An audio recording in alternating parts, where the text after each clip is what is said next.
Recording. Thumbs up. It's recording. Okay. Yeah. Okay. Thank you, Stephen. Go ahead. Perfect. No, of course. Yeah, happy to. So there are only two ways to influence human behavior. You can manipulate it or you can inspire it. There are only two ways to influence human behavior. You can manipulate it or you can inspire it. So this is a quote by a guy named Simon Sinek that you might have heard of. He had a very famous TED Talk a few years ago called Start With Why. He's a very well-known business and leadership writer. But these are his quotes and his concepts don't only apply to business. I think they apply to all forms of human relationship, all forms of human life and organization, including the church. And I think he starts with a really interesting premise, right? If we want to influence people to act in a particular way, and certainly what we want to do is we want to influence young people to act in a particular healthy way, we have two basic options. We can manipulate it or we can inspire it. And as somebody who grew up in the church, right? Correct me if I'm wrong for the other adults here who grew up in the church. I feel like sometimes adults in the church, it's easier to manipulate. It's easier to force, it's easier to yell, it's easier to wag our fingers. The difficulty is inspiring young people because we're not really pressing the right buttons. And that can lead to a lot of frustration, right? There's a lot of adults out there who will, quite frankly, complain about young people and will say that they're lazy, they're selfish, they would rather do other fun things than do things in the church. But I want to give you, for me, a very powerful story, a real story that I think gets at the heart of a lot of the young people that are out there and the disconnect sometimes between what young people are finding in the church versus what young people are finding outside of the church. So this is the story of a young man named Sean. And Sean was on a podcast that we do called We Are Orthodoxy. So We Are Orthodoxy. It's a podcast where we invite young adults to share their stories, to share either why they are still connected with the church or why they've fallen away. It's very real, very honest. Just young adults get to speak for themselves about what's happening in their lives. And Sean shared his story. So he grew up in the Bay Area around San Francisco. And as he got older, he began to realize that just across the bridge, just across the water in Oakland, if you know that area in California, there was a lot of poverty. And there were issues with young people not graduating from high school, right? Drug addiction, gang situations, right? Lack of education, lack of opportunity. And Sean realized that he had a heart for this and he wanted to do something for these kids. They were his neighbors. He lived in San Francisco. They were just 10 minutes away in Oakland. He wanted to do something for them. He began talking to his parish about things that we can do for our neighbors outside of our walls. And what he received from his parish leadership was silence. He received a lack of interest. You know, it seemed to him as a young person, his parish was more interested in the annual food festival than they were in what was actually happening with real human beings down the street. So eventually, as time went on, he left his parish. And actually at this point in time, when Sean gave his interview, he doesn't really consider himself an Orthodox Christian anymore. He's very active in his community. He's very active in education. He does a lot of great work actually with these at-risk kids. But it led him away from the church. And that's particularly tragic, I think, for us as Christians, because especially if you think about what St. James tells us in his epistle, like what is true religion? St. James tells us that pure and undefiled religion before God and the Father is this: to visit orphans and widows in their trouble and to keep oneself unspotted from the world. Right? To visit orphans and widows in their trouble. This is pure and undefiled religion.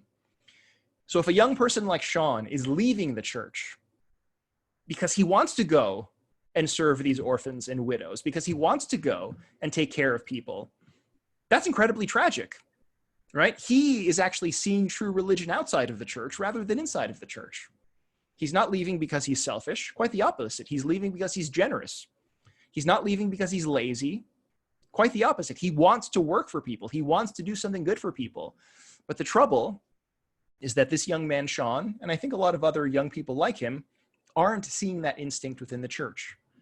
And that creates this tension. They see this stronger why, this stronger inspiration outside than inside.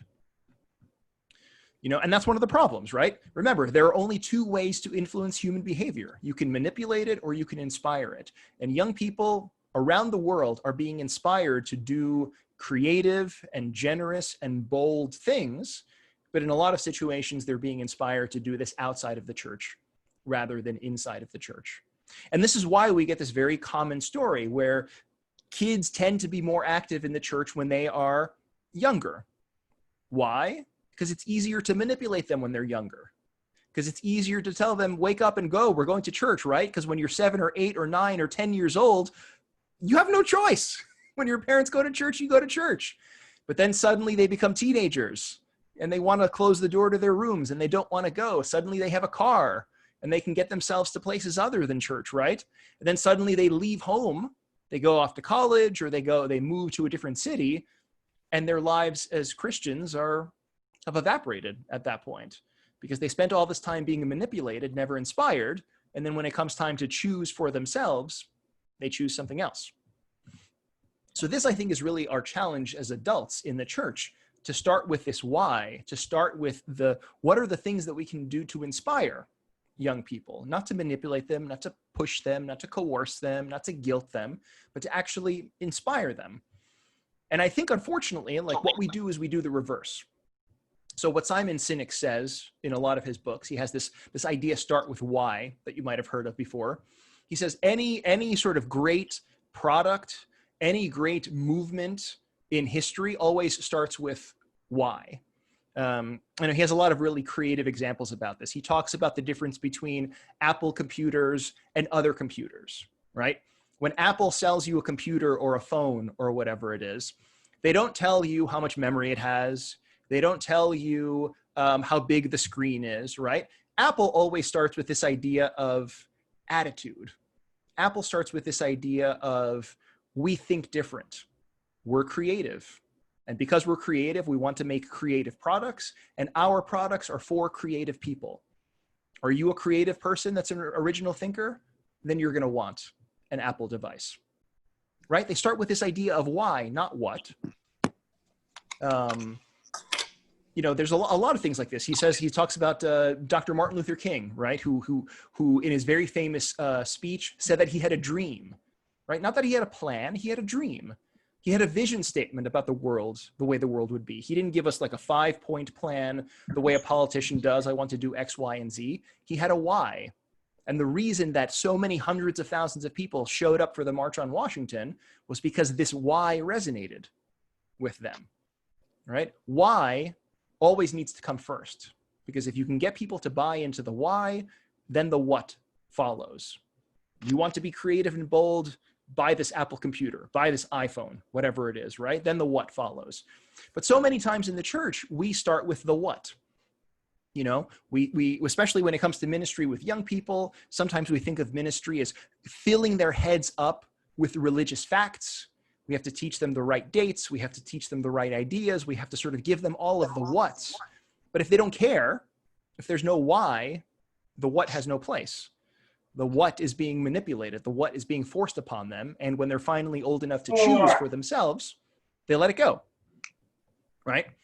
There's a lot we can say about this. In fact, we created an entire ministry training course to talk about this. It's called Effective Christian Ministry. It's based on theology, history, social science, psychology. It's the sort of stuff I wish I had at seminary when I was going to seminary. It's a 5-hour course. It's very comprehensive. But right now, I want to give you the backbone of kind of what our vision is for helping young people to develop this why in their hearts. And what it really boils down to, I would submit to you, and we'll sort of like, I'll give you a breakdown of this, and then we can talk about it in more detail with questions, is helping to give young people what they need. You know, at the end of the day, if we're going to give people this why, we have to inspire them. We have to give them what they need. We have to give young people what they're searching for in their hearts. You know, we start in the wrong direction. We start giving them like facts and figures. We start with like mandatory attendance, whatever it is. But if we're going to inspire them, I think we have to do these 5 things. And I think we have to do these 5 things in this order. Number 1, young people need to actually know Jesus Christ. It has to start with there. First, they have to actually know, to encounter, to experience Jesus Christ. Second, young people need to know who they truly are. They need to know who they truly are in that connection with the Lord. Third, they need to belong to the full community of the church. Fourth, they need to be empowered with a faith that makes a difference, something that actually matters in the world, that changes the world. And fifth, they need to be equipped with the teachings of the Orthodox faith. So they need to know Jesus. They need to know who they truly are in their connection with Jesus. Once they know themselves, they need to find their place in the wider community of the church. They need to know that this matters, that this faith actually has a difference, and they can act according to this faith in the world. And then we can equip them with the teachings of the faith. So I'll break through these one at a time. We'll talk about this, and then we'll open it up for specific questions, about what you're seeing in the community. But first, young people need to actually know Jesus. Without this point, right? I mean, it's so simple that we shouldn't even be saying it, but I think sometimes we need to say it as Christians in particular. Without this point, the church is just another club. The church is just another organization. The church is just about making sure that kids don't do drugs and don't have sex and don't do bad things, right? But it might as well be the Boy Scouts or whatever without Jesus. We think back to the lives of the saints, right? These great figures in church history who encountered Jesus, and their lives were incredibly changed as a result. They encountered Jesus. They experienced his love. They experienced something incredibly moving about being in his presence, and it changed everything for them. You think about Paul, for instance. Paul, when he was still known as Saul, was persecuting Christians. And then he encountered the Lord. And he had this why, and his life was forever changed after that. Time and again, as we see in church history, people are actually knowing who Jesus is, that he's real, that he cares for them, that he loves them, right? That is this compelling why that changes everything. Then based upon that, young people can begin understanding who they truly are. This is one of the really big challenges that young people have growing up, especially here in the United States, where you can be anything, you can believe anything, right? I remember it myself growing up. You go through these phases where you're experimenting with different kinds of music. You're experimenting with different friend groups. You're experimenting with different ways to dress, right? You go through this phase, that phase, whatever it is, until something fits. Like we're trying to find our place. That's part of the awkwardness and the difficulty of growing up, finding your place. But the great thing about being a Christian is that we don't have to try on identity. We don't have to figure out who we are, because who we are, our identity, is a gift. It's a gift in the church. It's something we receive when we're baptized. Who we are is children of the living God. Who we are is forgiven sinners, right? People who are sinful, people who make mistakes, and yet are loved by God unconditionally anyway. And it doesn't matter how much money you make, and it doesn't matter what you dress like, and it doesn't matter how good your grades are, right? There's so much anxiety amongst young people out there because they feel like they have to earn their place. They have to feel like they have to earn their love. They have to earn the respect of their parents, right? They have to earn good grades and get a good job. But in the church, there's nothing that we have to earn. We have this identity as children of the living God, and our Father loves us. And there's something incredibly liberating about experiencing him, about encountering him, and encountering this weight that comes off of your shoulders, because you don't have to do anything to earn the love of God. He gives it to us for free. And again, that changes everything, right?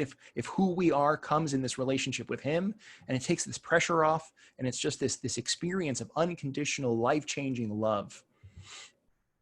And then third, we need to belong to the full community of the church, the full body of the church. And this is hard for a lot of communities, because sometimes we think about young people as like partial members or junior members, right? Or future members.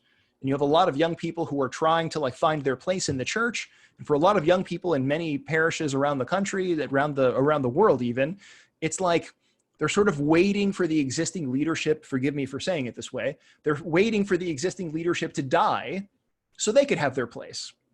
right? There's kind of the older folk who are doing their thing, and the young people are sort of waiting on the margins, and no one asks them for their advice. No one listens to them. They just expect them to sit down, shut their mouths, and be good boys and girls, right? But there are no junior members in the church. All of us are full members. All of us bear some sort of responsibility. And it's interesting when you think about what young people are capable of, even like in high school, right? There are young people out there who are doing science experiments and who are getting admitted into these amazing schools and are starting like nonprofits and are starting businesses in their 20s.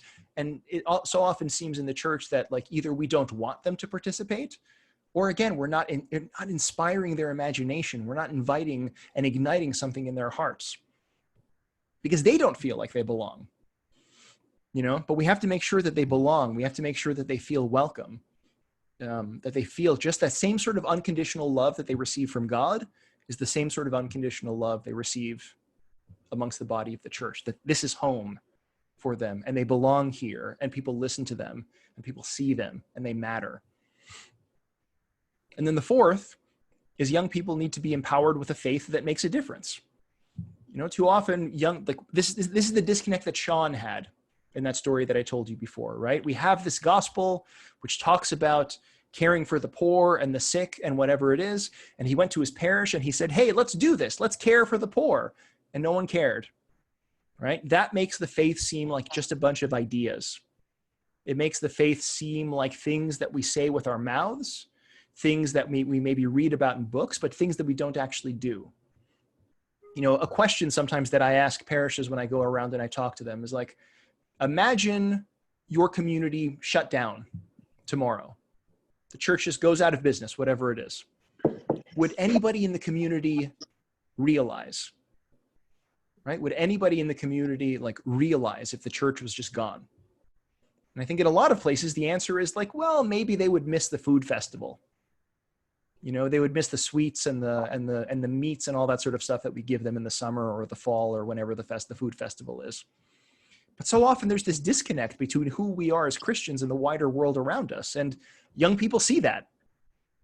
Young people see that the faith that we talk about isn't actually a faith that's put into practice. And if it doesn't make a difference, there's no why there. And there's so many young people who are volunteering their time, who are actually serving their communities because they do want to make a difference. And in church history, right, the gospel has always made a difference. The gospel gets us in trouble sometimes. The gospel calls us to thirst for righteousness. The gospel calls us to thirst for justice. The gospel calls us to take care of those who can't take care of themselves. And so often young people don't see that among us. And so because there's no why there, they walk away. And then we can talk about number 5, then we can talk about the teachings of the faith, which is sometimes where we start with ministry. We start with Sunday school, we start with all these youth programs and we tell them stuff. We want to fill their heads up with ideas and church history and so forth and so on. But people are only going to care about that stuff when they have that why. I'm going to care about the theology of the church when I've experienced the love of the church in practice. We can write all of this incredible theology about God as love and so forth and so on, right? But if I don't experience the love of God, I'm not going to believe it as a young person, right? If I don't love God in the first place, I'm not going to care about the Trinity. I'm not going to care about any of this. It's just sort of empty philosophy at that point. I'm not going to care about church history. But if we can introduce them to who Jesus is, if they can understand who they are in their connection to God, if we can give them this place in the full community, if we can show them that the gospel actually makes a difference, that this matters, then the rest of those things fall into place.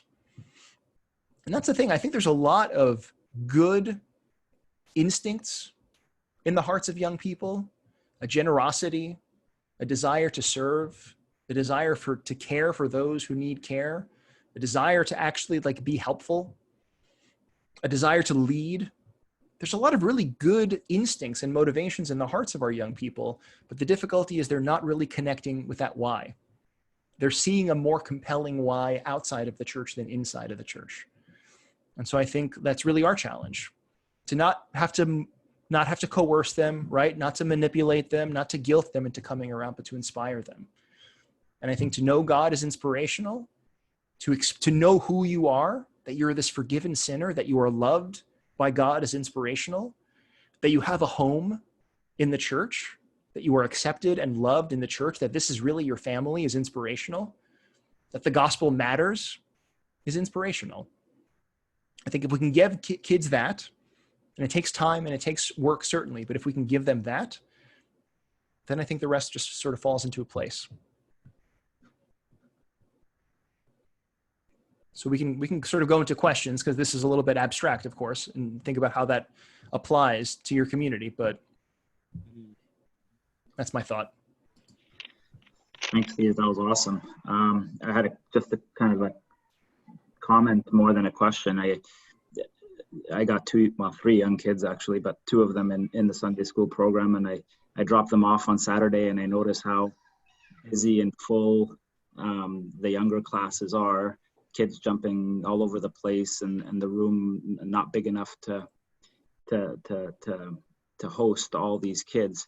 But then I teach the university class on Sundays, and like you were mentioning, as they get older, you can't coerce them anymore, and although we try and we still push, but the rooms aren't as full at that age, and it's a struggle, and it's a challenge that I know I see on a regular basis, and been teaching that class for many years, and it's year after year it's one less student that was in the previous class that's now regularly not attending, and as that number dwindles, the challenge and the struggle to get them to come back is that much harder. Once they've left, and you don't have that influence or that relationship with them to start it again and to try to bring back that lost sheep is incredibly difficult. So I thank you for the points that you've given us here, and hoping to get some more practical and tangible examples and ideas on how to fulfill those 5 points.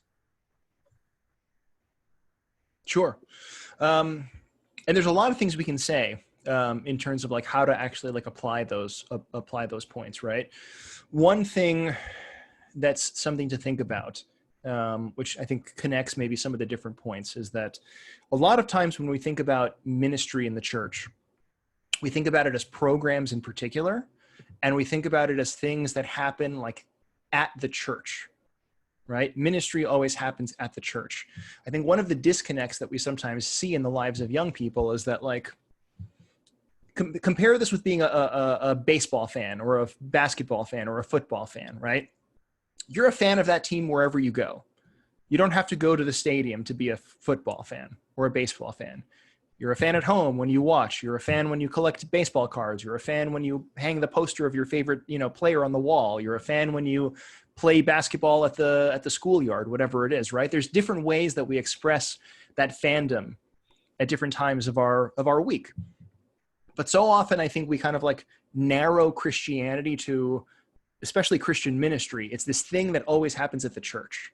And I think it kind of creates this divide in the minds of young people that, like, I'm only a Christian on Sunday morning, or I'm only a Christian, on Wednesday evening if we have maybe a youth group during the week or whatever it is. But this is kind of like a narrow piece of my personality, not the fullness of who I am, And I think this is a challenge for us as adults, right? Like, do we have connections with our fellow parishioners that exist independent of the parish? Do we open up our homes to each other? Are we friends with each other? Right? So like when our kids are growing up and they're looking for friends, are they finding people in the church, right? Is the only contact they have with other kids in the church on Sunday morning when we're going to liturgy? Or, because as Christians, right, one of the crazy things that early Christians would always say is we call each other brother and sister, right? Which sometimes nowadays becomes just kind of like a word that we use, but people took care of each other. They ate with each other, right? They supported each other. And I think a lot of the times, like, the only point of contact we have with each other is in the church building on a particular day, and we don't have anything to do with each other the rest of our week. You know, like, and one of the consequences of that is it pulls kids out of this wider community. They spend more time during the week with their school friends and their sports friends and whatever it is, right? And it gives them this implicit thing, like we spend more time watching sports during the week than we do being Christians during the week. And it forms the expectations that kids have. You know, so what if we spent more time together as Christians? What if we, you know, did our own little Bible studies together, just at people's houses? You know, what if we opened up our homes to each other and ate together and then said prayers together, right? What are ways that we can actually sort of like live in a more interconnected way, as opposed to just the Sunday school classroom or whatever it might be? Does that make sense? Yeah, definitely. You'll find Egyptians quite connected outside the church too. That part, I think we do well at it, but not necessarily in a Christian environment. Is maybe more in a social environment, but at least there is a connected community. Well, so this I think is something to keep in mind, right? Because I see this in terms of my family, and I see this in terms of like the Greek community that came in and immigrated to the United States in the 50s, 60s, right? I would see pictures of the Sunday school and the youth group from when my mom was a kid. And in my home parish here, where I still live, there were 1,000 kids in the Sunday school, right? It was huge because the cultural tie was stronger, and the cultural tie was a thing that brought these people together. But as the cultural tie got weaker for the kids and the grandkids, right? The church tie, which never really took root because it was more about Greekness, it was more about the language, it was more about the whatever. But as that lost its strength, the church life began to suffer as well. And so I see this even like my mom grew up with more Sunday school, more sort of connection, but it was never really about Jesus. It was about Greekness. And now my generation is more American, and they never learned how to be Christians anyway, so they don't care as much. And then like the kids of my generation are even more American, and they care even less. So it's good. I think like your community is in a great opportunity because you still have these connections.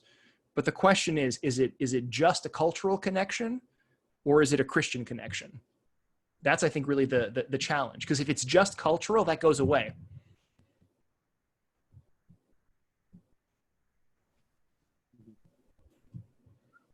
I have a question, please. Mm-hmm. How to get the young kids to get involved in the church? For the older kids, they can serve, they can help in the church, but how to get the young ones, younger kids, to be part in the church? And how young can we talk as well? Like you talked about the why. Like I like to build Susie's question. You talked about we have to introduce them to the why, and they have to know Jesus first and be inspired. How do we, like, how young do we start, and where is a good starting point? Sure. And it's going to be different, you know, at different ages. So it becomes a little complicated because there's like child development. A 6-year-old is going to be different than a 10-year-old, whatever it is. I think the basic idea that we can say amongst kids of all ages is that it has to start at home, right? You think about some of the great saints that we have. The great saints that we had, you know, this occurred to me one time. I was reading the life of an elder from the 20th century. He didn't have Sunday school. He didn't have youth group. What is the thing that really inspired him as a child? He woke up in the middle of the night and he saw his mom saying prayers in the middle of the night. You know, they would pray together as a family. This became part of the habits that he grew up with. He saw the faith of his parents, and that really inspired him. You know, there's a lot of interesting research that shows that parents have much more of an impact on their children than they realize. We don't just pass on our biology to our kids, we pass on our character. We pass on our interests.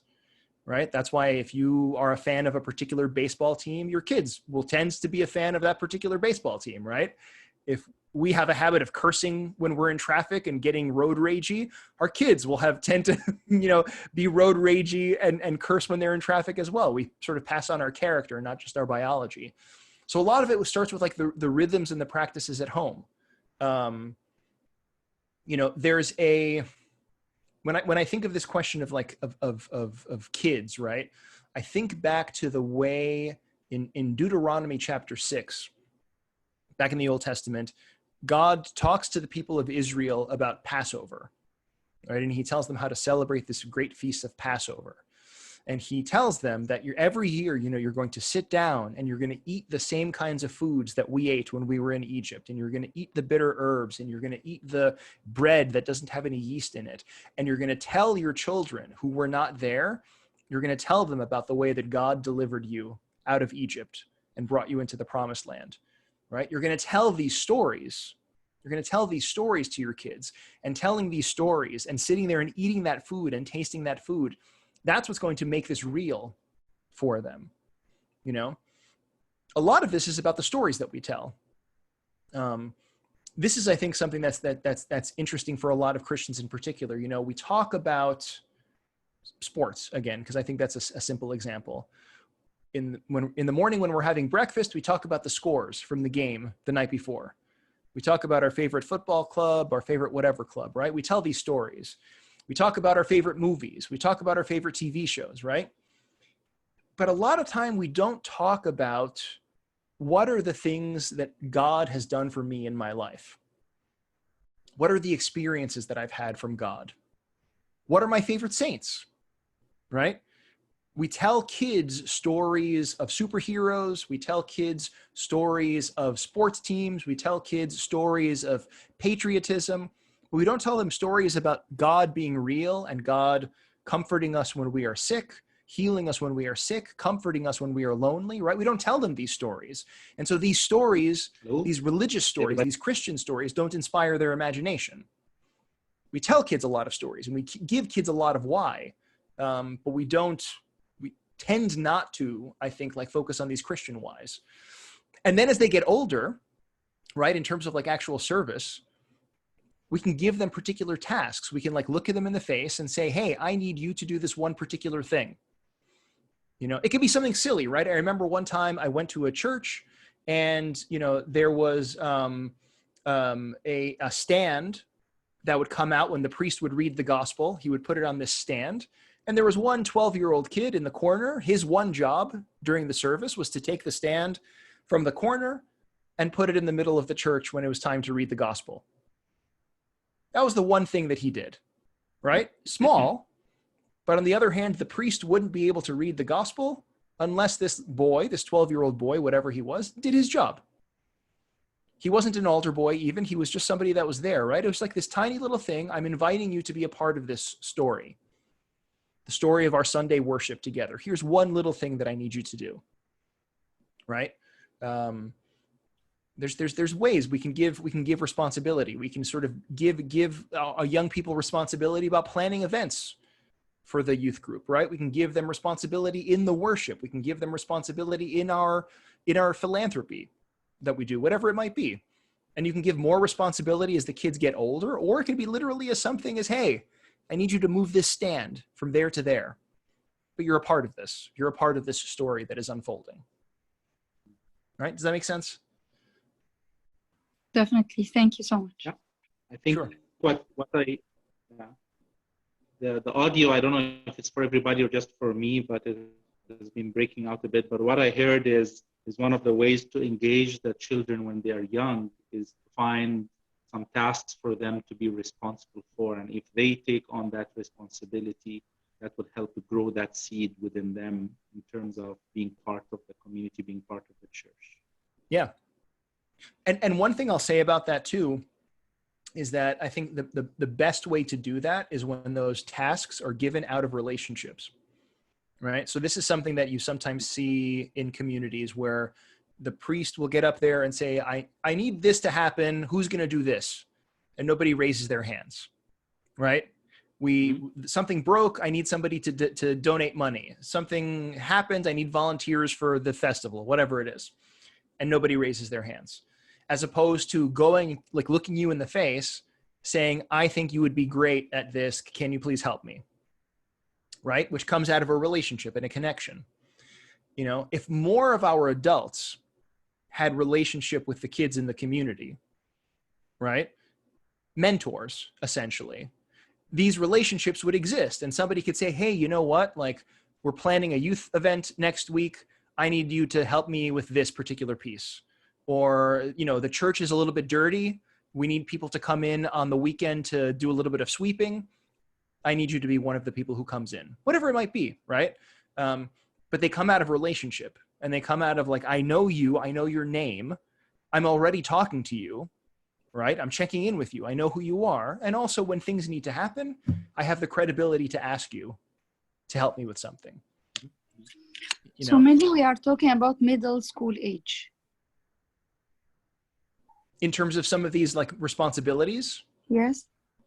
Yeah, I think like, because yeah, you know, you at that point when you're in middle school, you're not crazy like a little kid. Like you can do certain things, and then that's you're beginning to grow up at that point. Yeah, I think that's pretty fair.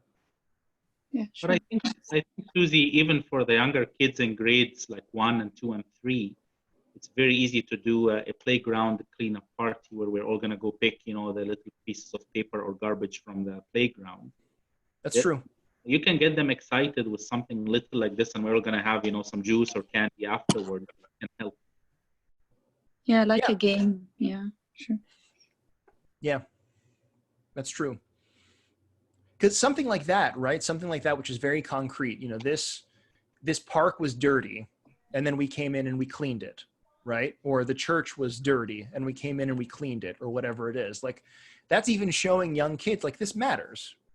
My contribution matters, right? My neighborhood matters. My church matters. Like, there's little, there's that phrase sometimes, like, show, not tell. There are a lot of things that we show kids without needing to tell them. You know, we show them that they're valuable when we include them in these activities. We show them that the neighborhood matters when we take care of the neighborhood. We show, right? Show, not tell. Invite, not tell. So, Steve, and maybe this is a very long conversation, but for the kids that are already now teenagers, they already, you know, one leg is in the church, one leg is already outside, and they have lost interest, they have maybe lost the feeling of being connected as part of our church community. What is, from your experience, what's a good first step to mend these bridges, maybe that, or build some bridges with them to help them start, you know, considering to come back or being back again part of their community? Yeah. So this, I think, that is a big question of our motivation, right? Because I think sometimes our motivation, the way that it comes across, right, is I want these kids to come back. Now, we want that for good reasons, because the church is their home, because they're going to be safe in the church, because they're going to have salvation in the church, right? But a lot of times to a young person, that can come across as like, you're selling me something. You're not actually interested in me. You have an agenda, and you just want me to fit that agenda. So I think for young people of that particular age, it's really about establishing just relationships with them, you know? And this is where we get kind of into that conversation about one-on-one mentorship, whatever it is, right? Like, what if we have the kids in high school who are maybe on the fence, the kids in their 20s that have kind of fallen away? Get a list of them, right? Divide that list up and just have people begin reaching out with no agenda. The only agenda is, I want to get to know you. You know, maybe I used to know you when you came around more often. I haven't seen you in a while. I just want to know how you are and how you're doing. And maybe those kids will come back eventually, maybe not, right? But I think the walls will come up if those kids feel like you're out there to get them somewhere or to do something, right? But if all you're doing is you're demonstrating the love of Christ by simply saying, hi, how are you? How's school going? How's life at home, right? I haven't seen you in a while. I just want to make sure you're okay. The world has been crazy the last 3 months. You know, has anybody been sick, right? What's going on? Then suddenly, right, they're experiencing some of that love of Jesus in you. They're experiencing this sense of like the fullness of community. Like, oh, there's people who care about me, not who want something from me, right? But who care about me. And then that can begin opening up those doors. Right? That I think is some of the defensiveness. There's two layers, I think, actually, to some of that fear in terms of young people. Some of it is defensiveness. The adults want to sell me on something. They just want me to come back. They want me to, contribute money to the church, right? People have those negative ideas. Also, sometimes from conversations that I have, there's a fear of judgment that young people have when they've left the church for a while. Like they're going to come back and people are going to be whispering about them. Who's this kid? Why haven't I seen him in a few years? What's he been up to? Maybe he's getting into trouble, right? So it's like, if we can demonstrate to them that the church is a safe place, that the church and the Christians in the church love them, that begins knocking down these walls. So no agenda, no judgment, just hi, how are you? And that can begin opening up the door.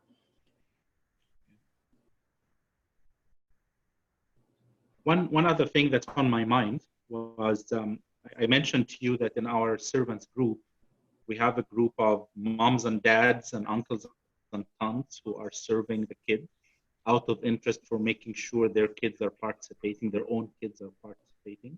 And then we also have a group of younger generation servants at university age who have been, great at coming in and starting being part of the service as well.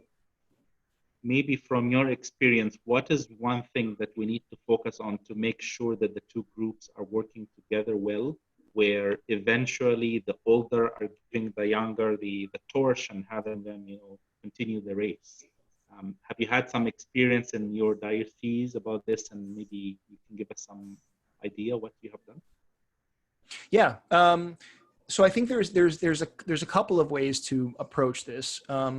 One thing that some parishes are working on to some success is what they do is they create a council of ministries. So, most parishes have like a parish council, and there's, the leadership who are there, they take care of the budget, the finances, whatever it is.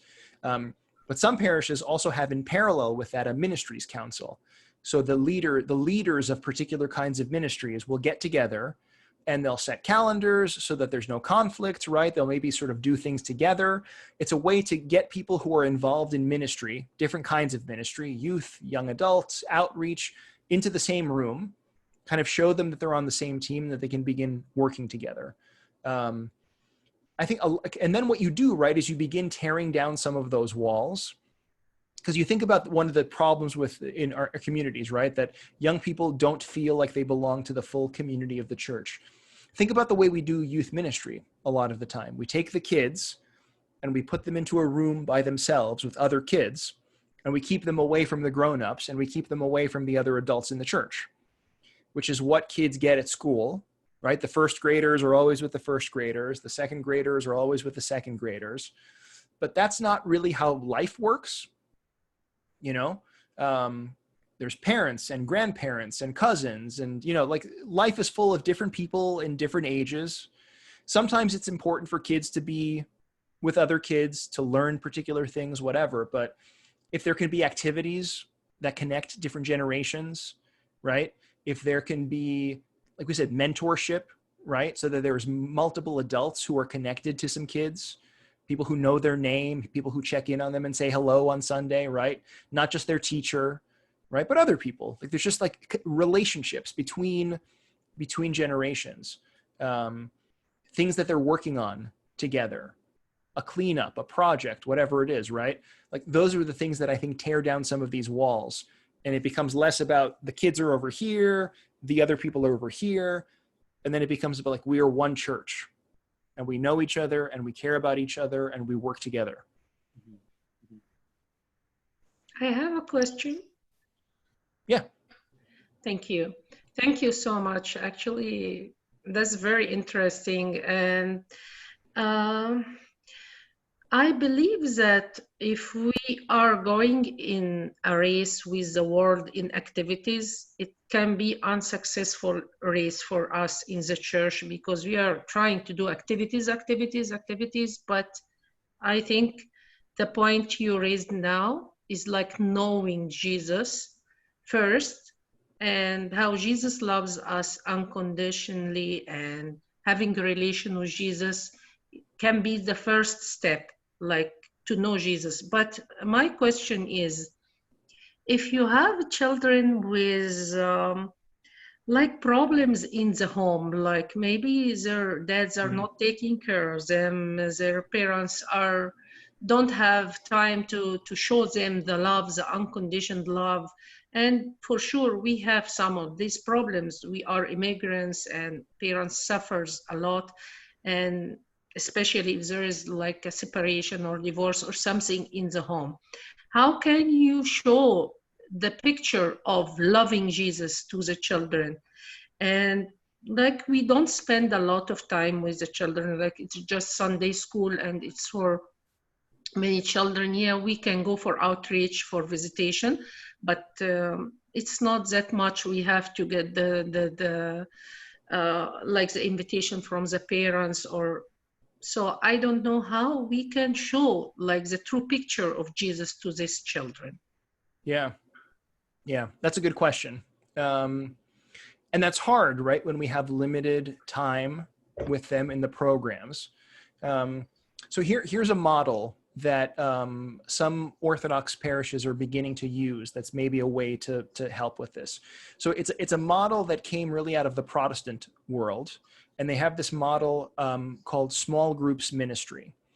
And what they do essentially with the small groups ministry, you know, sometimes we think of kids, we want to get all the kids together, whatever. But instead of getting everybody together in one place, they create these small groups. And the small groups will meet together, maybe at somebody's house, right? Once a week, they get together for dinner. It could be a small group of young adults, 7, 8 of them, whatever. It could be a small group of families, maybe 2 or 3 families that get together, right? A couple of parents, a couple of kids. But it's a way for connections to happen, and for some of these connections to happen outside of the classroom, outside of the program, for people to be connected. And when you have kids that are involved, my favorite way is to connect families with each other. So 2 or 3 families, right? And so what you can do is essentially what you're doing is you're kind of giving cousins to some of these kids, right? You're kind of creating kind of new extended families. And especially for kids that are maybe coming from a difficult family environment, it's a way to be connected with other, I don't want to use the word functional, right? But maybe a more healthy family environment. And they can see some of this love, they can see some of this stability and experience this, like we said, at home, right? If people are getting together for dinner once a week, every Thursday, my little group of people from the church, we're getting together for dinner. And this week it's at my house, next week it's at your house, whatever it is. And we're going to say a prayer before we eat. And maybe we'll read the Bible that's coming up for this Sunday. When we're done, before we go, we're going to say some evening prayers, 5 minutes of it, whatever it is. It's just Christians who are getting together with other Christians in their homes, living as family, essentially, right? And it's a way for us to see each other as people. It's a way for us to see each other kind of in this intimate sort of setting. And it's a way for maybe especially those families that are struggling to just develop more support. And for kids that are coming from a tough situation to be connected with people that maybe have a little bit more stability. Mm-hmm. So that's one model. It's kind of like it's a program that's not really a program. You're not in a classroom, not at the church. You're just saying like, hey, you five, have dinner together once a week, right? You small group of people. So it's not a big group. Everybody knows everybody's name. People can get to know each other, really develop these relationships, and have this extra support and this extra depth that you otherwise wouldn't be able to get. Because it's hard. It's hard for us to be Christians by ourselves. It's hard for single parents, right? It's hard if we can lean on each other a little bit more, that takes some of the pressure off. Mm-hmm. Thank you so much. Yeah, it's a good question. Thank you. Thank you. Hi, I have a question. So you talked at the beginning about youth who leave the church for one reason or another. I have a question about the younger kids, especially the primary and middle school kids, because I teach this age. We noticed that some kids stop coming to church at all, and when we call their parents just to see how the kids are doing or why they're not coming, they usually say, "Oh, because the kids are bored."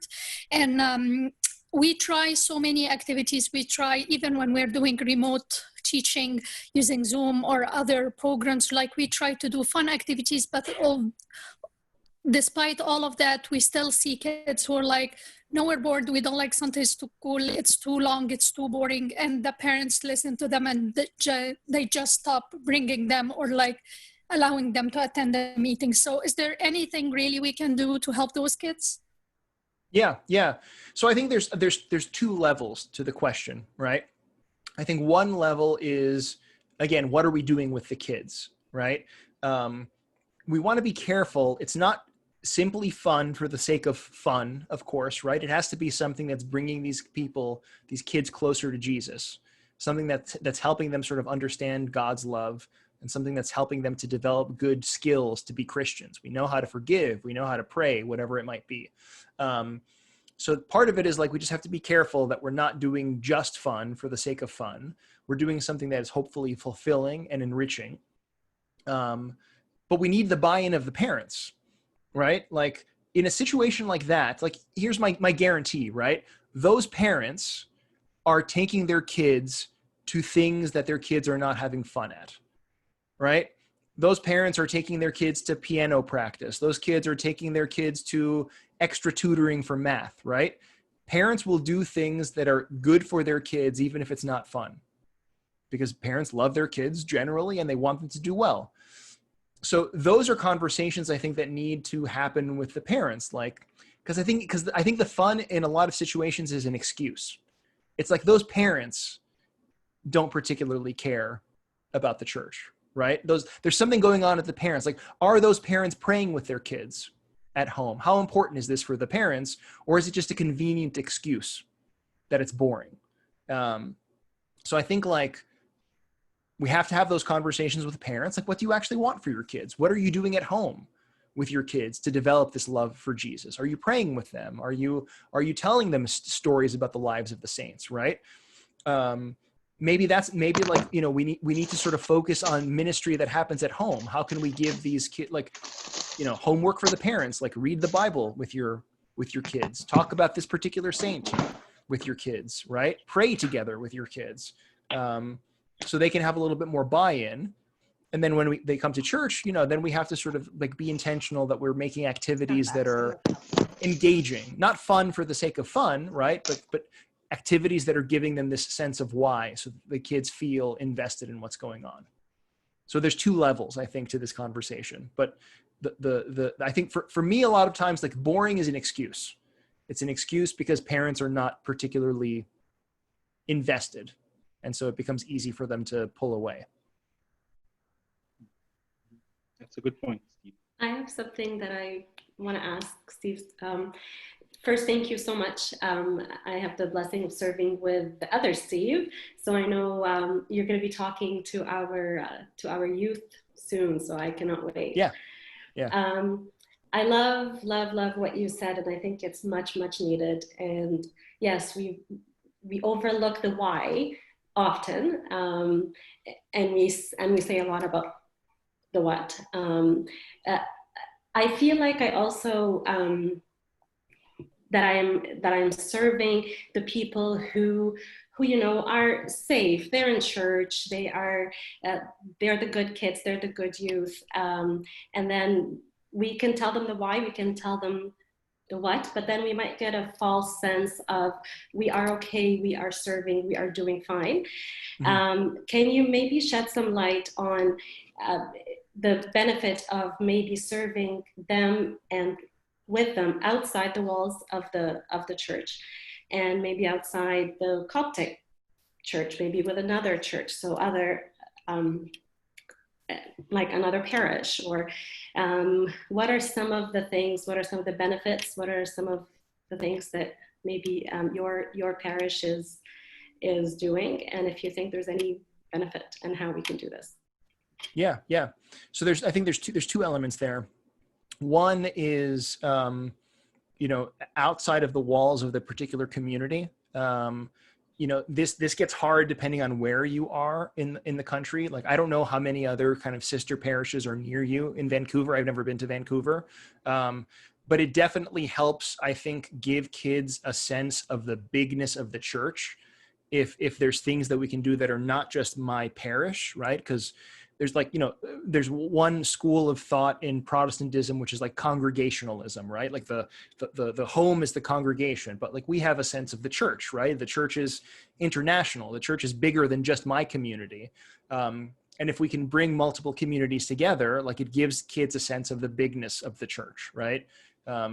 Especially when we can break down sometimes these like cultural things as well. Like for me, I remember as a kid, I think it wasn't until I was like 15 or 16, I always thought like Greeks were the only Orthodox and that was it, right? Because I never had any experience with anybody who was not like my ethnicity that was also, so I think it's helpful for kids to give them this bigger question, this bigger picture. For the first part, and I'm not sure if I fully understood you, but you raised the question of like the good kids, the kids that were involved. This kind of connects a little bit to the shame question that I talked about earlier. Sometimes, we put unknowingly, we put stress on kids because it's like, we make it feel as if the love is conditional. I will love you if you're a good boy or a good girl. It's the bad kids. Like we don't really want, like they're the problems, right? They're not the success stories, whatever it is. But the thing is, everybody is a bad kid at some point. Everybody makes some sort of mistake. And there's a lot of people who make these mistakes and feel as if it sort of distances them from the church. How am I going to go back? Everybody's going to know that, oh my goodness, like my girlfriend got pregnant. How am I going to talk to anybody? Or, I was in rehab for drugs. How am I going to talk to anybody? Or whatever, right? So I think we have to be careful to like encourage people. Like you are not valuable because you're a good kid. You are valuable because God loves you. And we all sort of struggle with mistakes, and we all make mistakes. And sometimes those are bigger mistakes, smaller mistakes, whatever it is, but we all still belong here. And we sort of need to be careful, like the emphasis that we're giving them. Like you're not valued because you're good. You're valued even when you make a mistake. And nobody, like everybody is bigger than their biggest mistake, right? God's opinion of you is bigger than even your biggest mistake. And sometimes, especially in kind of traditional cultures, right? Like, oh, that's the bad one. That's the bad one. But Jesus came for the sinners, right? And that's what all of us are in different ways. So we have to be careful about that. So, sorry, I have a question related to that, Chris. Like I work in schools, so we don't use like the expression good boy or good girl, because if there is a good, there is a bad. So we use like, you made a good choice, sometimes we make bad choice for sure. So I'm not sure, is it applicable for the church or not? Like also in the church, or in the church we can use like, oh, good girl or something like that, because this is very common in our community to use it like, oh, good girl. But actually it is just because I work in schools, I'm not using it. But I'm wondering, is it possible to use it? Yeah, so that's a good question, right? And I think that's the sort of thing that we can learn from some of our other professions, because like at some point, Jesus even asks this, right? Like, why do you call me good? God alone is good, right? And I think sometimes, so I'll give you a different example from this, right? We do this with girls. A lot of times we will say girls from when they're really little, oh, you're so pretty, you're so pretty, you're so pretty, right? That teaches a lot of girls to think that their value comes from being pretty. And if they're not pretty, if they haven't done their hair that day or done their makeup, like they're worth less because they always get this good feedback from being pretty, right? And so I think like a similar sort of thing happens with our kids when we sort of compliment them on being good, because it's not even like real goodness, right? It's apparent goodness in the community. Sometimes that leads to dishonesty. Sometimes that leads to people dealing with issues, addictions, depression, whatever it is, and they keep it quiet because they don't want to break this bubble of the image that they have as the good boy or the girl, right? So I think that's a really good thing. It's not that you are good, right? You made a good choice in that moment, and I think I'm going to compliment you for doing a good choice. but I'm going to maybe be more intentional with my language and not say that you are good, right? But God loves you, right? Remember we said before about identity. We're all forgiven sinners, and that's the tension that we live in. We're sinners. None of us deserve the love of God, and yet we have the love of God. And that leads to, I think, awe, and it leads to gratitude, and it leads to less taking for granted than I think we can take for granted if like, oh, look at me, I'm the good boy, I'm the good girl, right? So I think it's a good thought. We can learn sometimes like these very simple skills from being in education or other professions, and we can sort of like say, maybe there's something we can learn from that in the language that we use here in the church. Yeah. Thank you. Thank you, Stephen. This was really, really nice, and I think it's important for us as servants too, because there are times when it's hard to love certain kids. So I think it's important Sure. that we need to realize that their value as well as ours is from how God sees us, not what we do. So thank you. Thanks so much. Yeah, thank God. Hey, Stephen, I know it's past 11:30 your time. You must be feeling sleepy right now. I'm getting there, yeah. But this is energizing, though. It's good. It's really good to chat with you all. Yeah, we truly appreciate this opportunity. You know, you have given me some ideas, and I made some good notes here. The one last thing I wanted to ask, and I'm not sure if anybody else had other questions, but you talked about a 5-hour course called the Effective Christian Ministry course. Yeah. Is that something that's an online type course or open to other parishes to participate in? Yeah. So here, let me give you the course.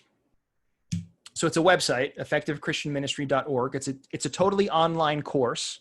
Okay. It's about 5 hours of content. You could take it at your own pace.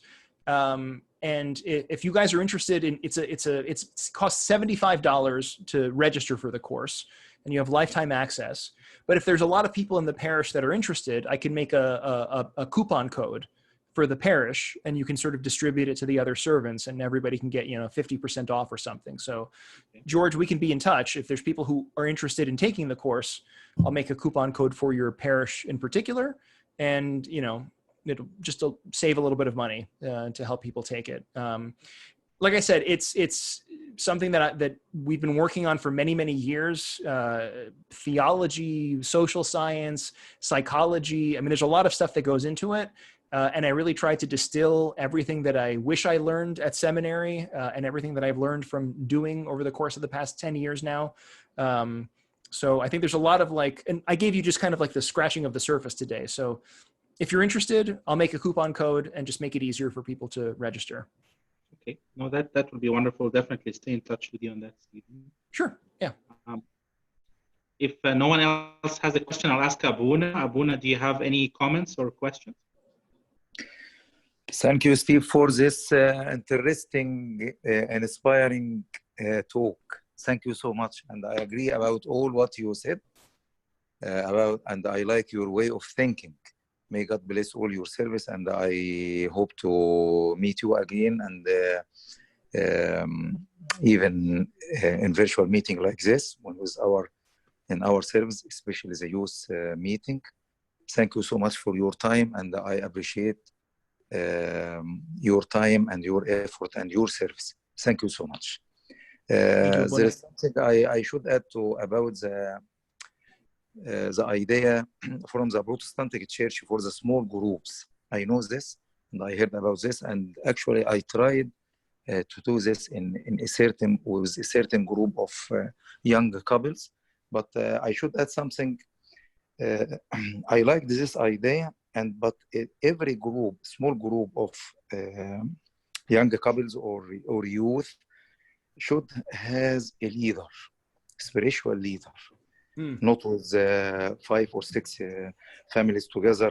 No, they should, to be effective and successful, they should have a leader, especially with every small groups. I should add this from my little experience.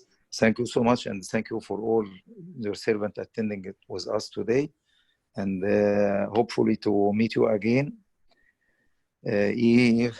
either virtually or physically, you are welcome in our church. And let us. Would you like to end, George, or something? Yeah. Do you have something? Anybody else have any comments or questions? I have question here, George, please. Sure, Jacqueline, go ahead.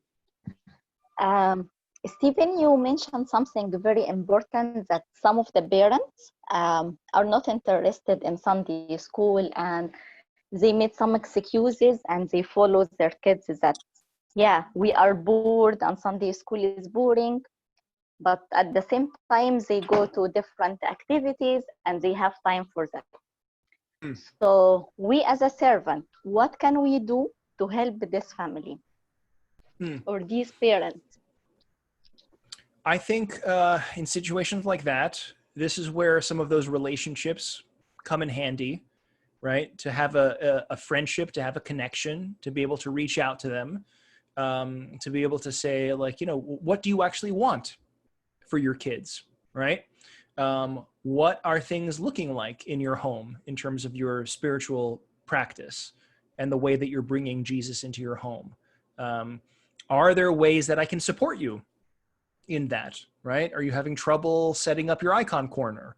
Are you having trouble getting your kids together for prayers before bed, right? Maybe once a week we can say prayers together as a couple of families, right? Whatever it is, like, not to judge, not to whatever, but just to say, like, what do you want and how can I support you?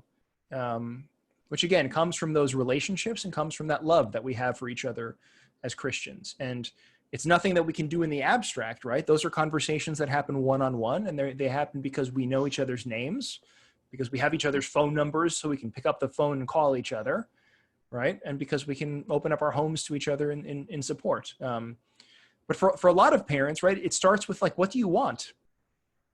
I mean, like, parents don't realize sometimes, like, they act as if they want their kids to get an education, to do the extracurriculars, right? And they act as if church is not important.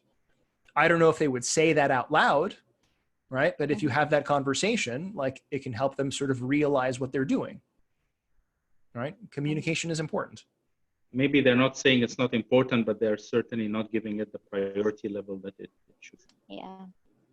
And maybe it's because they've never thought about it, right?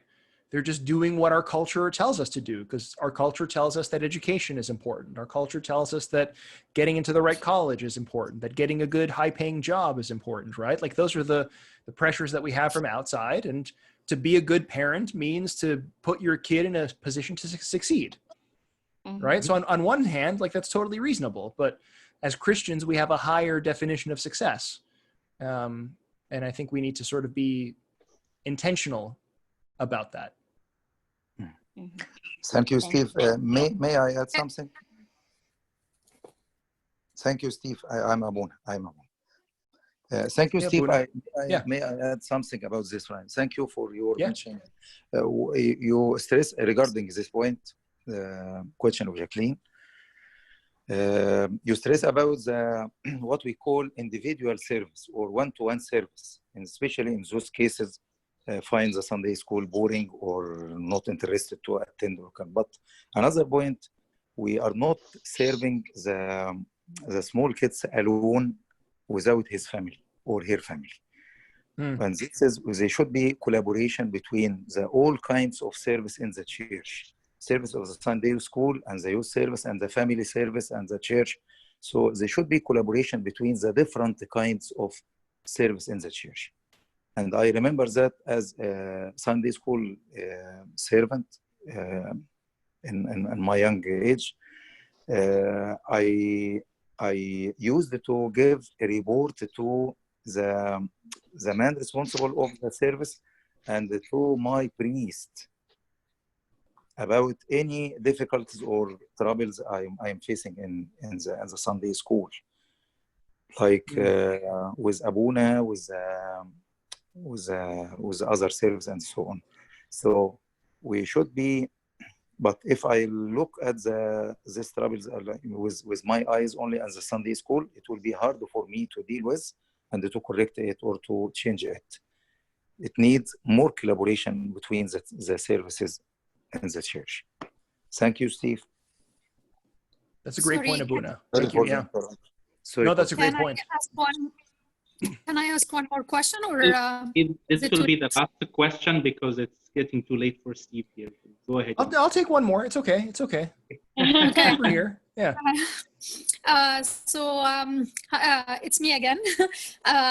So now, like when we're talking about kids or parents who say like, oh, my kid is so bored, we have also seen the opposite situation where kids attend Zoom meetings for Sunday school and they will be like, I just attended because my parents forced me to. And I'm talking about kids like in grade 4, 5, 6. Like I have heard it a couple of times, like kids, when even my son is in grade 6. So I was attending, like listening to one of the meetings, and someone kept saying, are we done yet? Are we done yet? Are we done yet? So I'm just wondering, like kids like this who just like their parents force them to attend Sunday school or to attend Zoom meetings. Is there anything special we can do to help those kids, or just like can we just say, okay, if you don't want to attend, or no one is forcing you to attend, or what's our role as Sunday school servants at this point? Yeah, that's a good question. I think if your kids are feeling that pressure from their parents, again, we said that's manipulation rather than inspiration. And I would think that parents are doing that manipulation because they're not inspiring their kids at home, right? In order to do that. I think there's probably a disconnect in the life of that family. So kind of like Abuna was saying before, this is where some of these kind of like conversations and this collaboration comes. In terms of whether it's like mandatory or not, I think that's kind of a question about the style of a particular community or the style of your particular program. One of the things that I always do when I do retreats or I do events is I always tell the kids, my personal style is I say that nothing we do today is required, right? Your parents might have forced you to come here for a retreat. You are free not to pay attention. You are free to take a nap, but that's okay. God loves you. I love you. If this is not for you, I'm sorry. That's totally fine. And a lot of the times what that does is it diffuses the tension a little bit because kids are used to being forced. Sometimes when you treat a kid a little bit like an adult and you say like, you get to pick, right? I respect you enough to let you choose what you want to do. It changes the way the kid thinks about himself. It changes the way the kid thinks about what's happening. And because, sometimes kids have this, like, if I'm being pressured, I don't want to, but if I'm not being pressured, I have no reason not to, right? So sometimes when we make things a little bit less forceful, it actually, you lessen some of the resistance sometimes too. So that's my particular style. I think it's something to think about at the very least. And again, there's like these larger conversations and collaboration, like Abuna was saying before. Yeah, I'll echo what you said, Steve, is that our kids now expect a certain behavior from us. In order for us to change the game, we need to change that behavior. We need to do, like you said, okay, you're not interested, let's go out for a walk. And you don't have to sit down and listen to the Sunday school lesson because that's going to be, what you have to do today. If we are able to confuse the kids a little bit, we may be able to actually inspire. Yeah. Okay. And that shows love and flexibility, right? Like, I don't love you because you're listening to the lesson. I love you because of who you are. And maybe you're feeling restless right now, right? Sometimes kids get restless.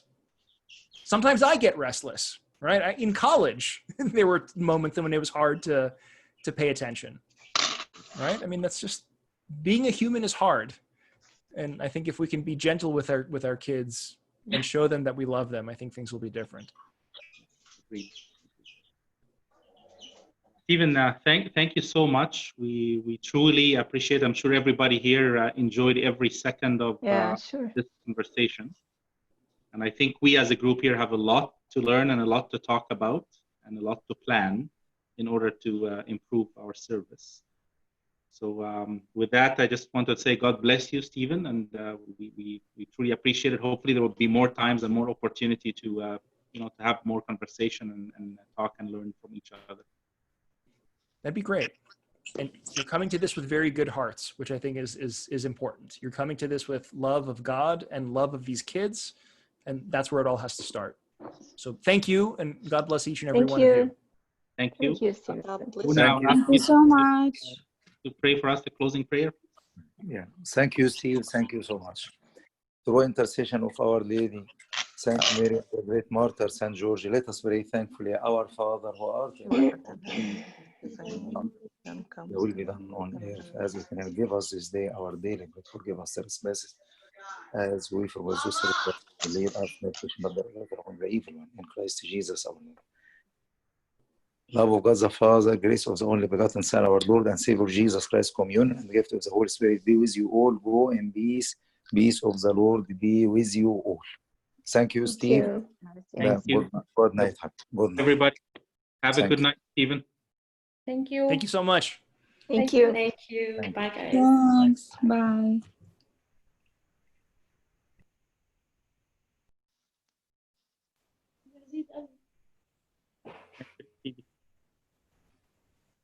عندك الريكوردينج بقى فيه مش كده؟